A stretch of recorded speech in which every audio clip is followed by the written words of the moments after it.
Hey guys, thanks for tuning in. Today I'm going to show you how to install an F-Series steering wheel on your E90 BMW.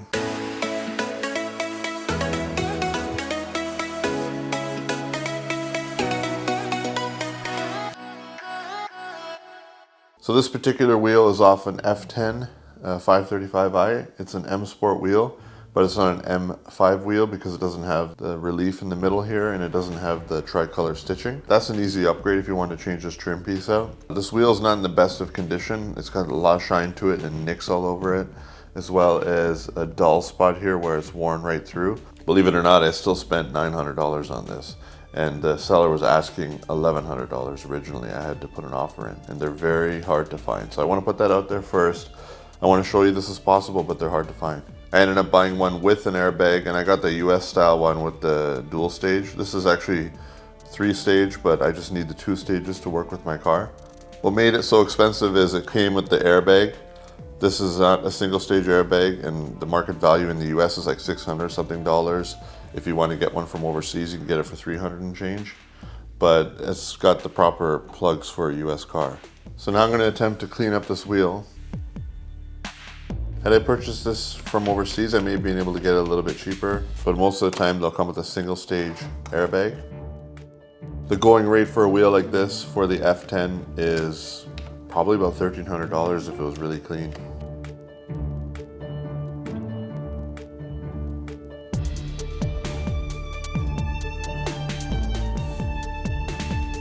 And there's even more expensive options. You'll find that some of them have a heater element in them, and there'll be a plug waiting here, or there'll be a vibration motor that's mounted at the base here so that if you're changing lanes and you're crossing over into the wrong lane, it will vibrate the wheel. And that's just an F-Series feature. It actually took me a while to find this wheel. So most of these wheels that you'll find online for a more reasonable price will be from the 2 Series, 3 Series, and 4 Series, or an F30 wheel. This part of the spline will be smaller and it will be a little bit concave and inset a little bit. This particular wheel came out on the LCI F10. It was after 2014. Before that, they had an M Sport wheel that looked different. It had a really large airbag. It wasn't as nice looking. That's what makes these so expensive, because the early F10 guys want the LCI wheel, and only the LCI wheel will fit on an E-Series BMW. Doesn't matter what it is, but I'm putting this on my E90 335i. It has the larger opening. The only explanation I can come up with for that is probably due to the fact that they still offered the F10 with hydraulic power steering, so they wanted this hole to be bigger, I guess, for more leverage.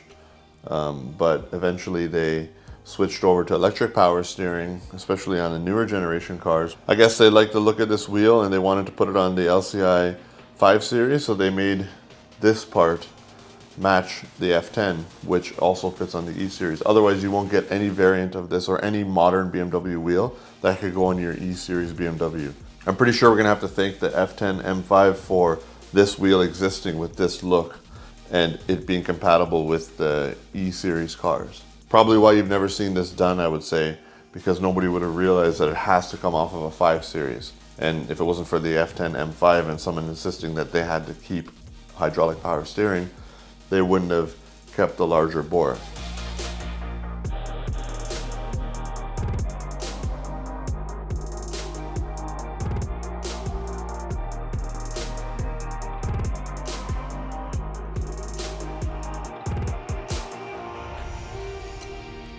So it's becoming matte, but it's also not a perfect wheel. I'm not being super careful. I may not recommend this particular aggressive measure for you guys. If you are trying to follow this for cleaning purposes, I wouldn't really pay too much attention. I'm just including this footage. But I'm trying to achieve a matte finish and I'll leather condition it. And then this will be a really good candidate for a recover. I'll send it out to either get professionally redone or I'll attempt it, because the wheel itself is expensive. The leather covering isn't that bad. So I was able to achieve a matte finish, but the wheel is not in very good condition. So even though there was a soft bristle brush, it was still a little bit tough on it.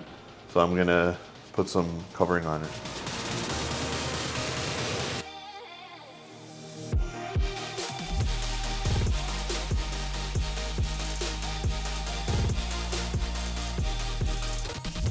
So I've had this stuff for a while and I used it before.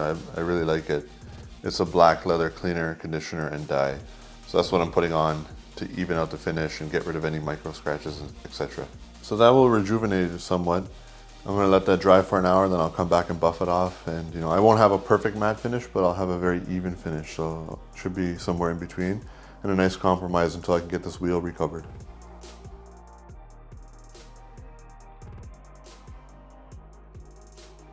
So the E-Series cars are really old now. I understand that they're outdated. I don't think people want to spend about a fifth the value of their car on a steering wheel. That's completely understood. But I just wanted to show you that it is possible. And also, a lot of us are keeping our cars long term, maybe as project cars, etc., side cars, not dailies anymore. So, you know, this could be handy for people like that. That steering wheel really feels good, and it really changes the driving experience, in my opinion. You may be wondering what happens with the steering wheel controls. So what I'm gonna hope to do is see if I can get these working, but even if I don't get them working, I'm not concerned. There is an option, there's a module you can buy for a couple $100. I'll put a link in the description that allows you to convert the signal from these controls to your E-Series car and even get your cruise control buttons working here rather than on the stock on the side. I'm not going to bother with that because this doesn't have distance control and I have active cruise. It probably would have been too complicated to get that going. We'll see if I can get these controls working in this video. If not, I'm not too concerned.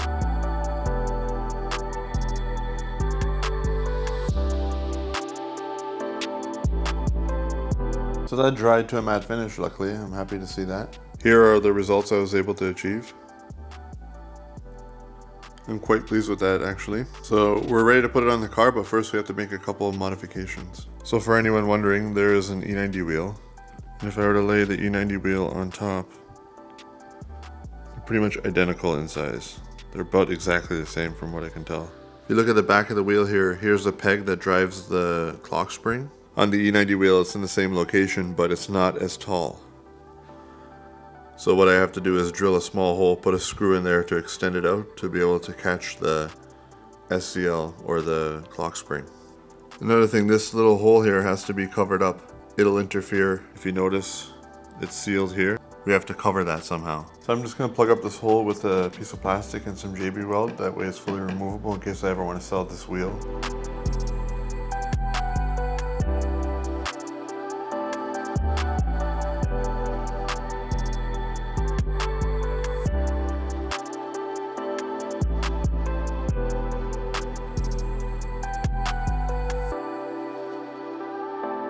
Alright, I'm going to let that set and then we'll go over to the screw now.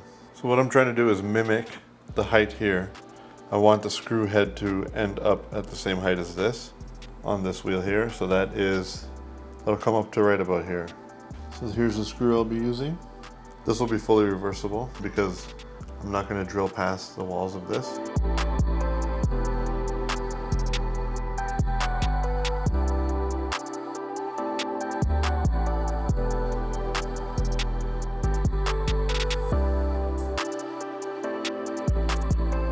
That should do it. That'll engage the SCL or the clock spring to cancel the turn signals at the appropriate time. On the F-Series cars, they do the same thing in the same spot, but they just have it in a lower position. The SNL sticks in a bit further to engage here. So if I were to remove that screw and pop that plastic cover off, then this will still work on any F-Series car. But this is what's required physically to make it fit on an E-Series. All right, I'm gonna disconnect the battery. Removing the airbag.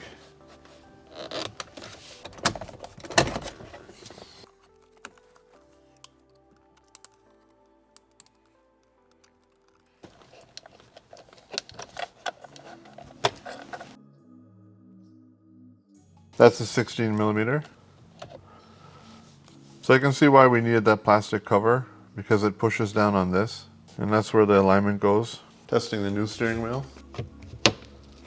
So a couple observations. If you look at the factory harness, the grounding for the horn and whatnot is done via the airbag connector. Now that grounding is done via the multifunction controls on the F-Series wheel, because you have to be able to supply a ground to the steering wheel, and then you have to be able to ground the steering wheel through the car via the wiring harness, and that's done via the airbag connector. So I'm depinning this. I'm removing stage 3. I'm not sure what's up with these metal connectors here, but they do make contact with these pins, and that does seem different. So it actually makes more sense to move the stages over here. These are hard to disconnect.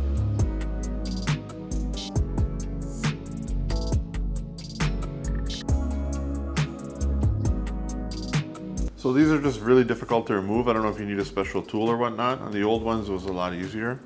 That's why I opted to just disconnect this.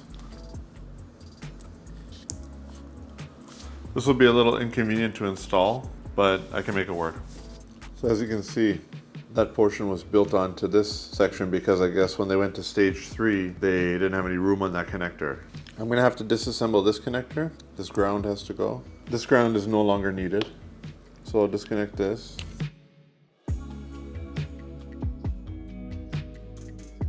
On the original one, you have right side signal, left side signal, ground, left side paddle, positive for the LEDs, right side paddle.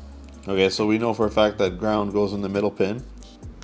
I have to figure out what these two colors do, blue and red. In terms of lighting up the LEDs, they may get their power from here, or maybe one of these is power for the LEDs to light up and the other one is just CAN, and both signals are carried over CAN. That probably won't work on this car, and you may need that adapter that I talked about, but let's figure that out. So far as I can tell, I'm gonna need to try this red positive on pin 5, and I'm gonna try the blue on pin 1 and then pin 2. If neither of those work, then that just means I won't have controls for volume, because this doesn't have a proper track skipping button anyway. So it's really just going to be, can I make my volume work or not, which I don't really care about. But if you guys want to do this legit and have all the steering controls and everything work, it is possible.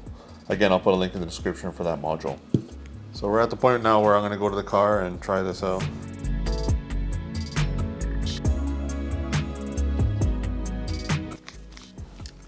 I'll have to extend this one ground wire.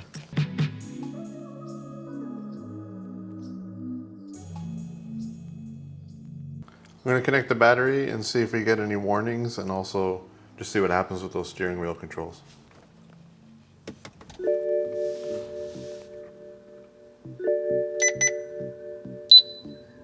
So a couple things. I didn't get these buttons to light up, and I imagine that is due to the fact that that signal goes through CAN bus now, and I didn't get my volume controls. So I'm not the end of the world. I'm completely fine with that. I knew that going in, that I may not have those functions. I just want the feel of the wheel and the look of the wheel, and my volume button is just down there. Not the end of the world, really. But I'll reach out to the company that makes that module and see if they'd be willing to send one. If they would be willing, then I'll definitely make an update video getting these functions working. But I still have my cruise control here. I have my horn, it's working. I just don't have volume control. So now I'm gonna button the wheel up. We're gonna install it permanently, snap the airbag in, and we'll be done. I may have a problem here. I found that I'm not disengaging this enough, and I may have to build this up a little bit further. We'll see if it actually busted from that. So I built that up a little bit to fully disengage this, and I hope I didn't break it. Let's see. I'm gonna insulate these two pins. Okay, so I have a horn, as you can see. Like I said, these functions don't work, so what I had to do to make sure that my horn wasn't just blaring continuously was disconnect the ground going to these switches, which doesn't matter for me right now anyway. I don't use the voice commands because it's really old school on this car. When I answer a telephone call, I can just use the iDrive controller, but I even really don't use that because this is my secondary car. And it would have been volume control, which I can just easily reach over here, not the end of the world. But the way this feels and looks is awesome, and it's worth that trade-off. So keep that in mind. If you guys want to attempt this without buying the adapter to make it work, you may not have these buttons light up at night, which won't matter, and you'll lose your volume control. I don't have paddle shifters on purpose because I converted to manual. My car used to be automatic.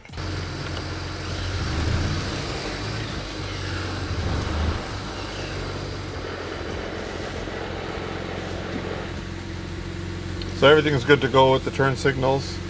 That's all working perfectly. I didn't damage the SCL, but make sure you put enough spacing on that thing to fully disengage the wheel lock. But we're in good shape here. I have no adverse side effects. This wheel feels really awesome on this car, I gotta tell you.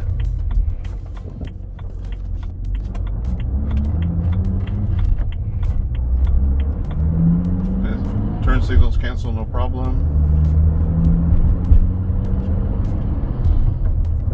Really feels good.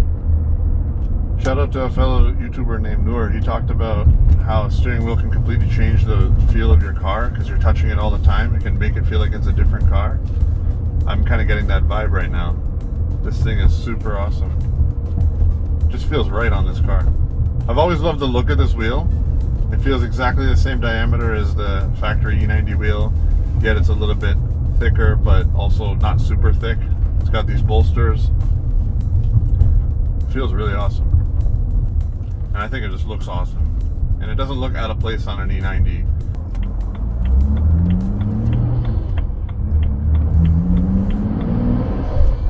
If you guys are new to my channel, I've done a lot to this car. I've changed it from automatic to manual. I put an Android head unit on it. I put a heads-up display. Now we have an F-Series steering wheel that's heavily tuned with upgraded turbos. I fixed the motor recently because I had a timing chain failure. And the list goes on and on. But this car is definitely OEM++. I've done a M Sport conversion. I need to get a set of wheels on it. I'm thinking of getting it painted. But it's just really cool to use OEM parts to upgrade your older car because it just feels right when you do it. It doesn't feel out of place at all. I know some of you guys will be interested in doing this with paddle shifters and with keeping your steering wheel controls. I can definitely understand that, but just keep in mind these wheels are really expensive and they're sought after because every F10 owner that has a pre-LCI car wants this wheel, so you gotta pay. But even though I paid $900 for this, I honestly think it was worth it. So if this is the first video you're catching of mine, please consider subscribing. I do upload regularly. Thanks for watching.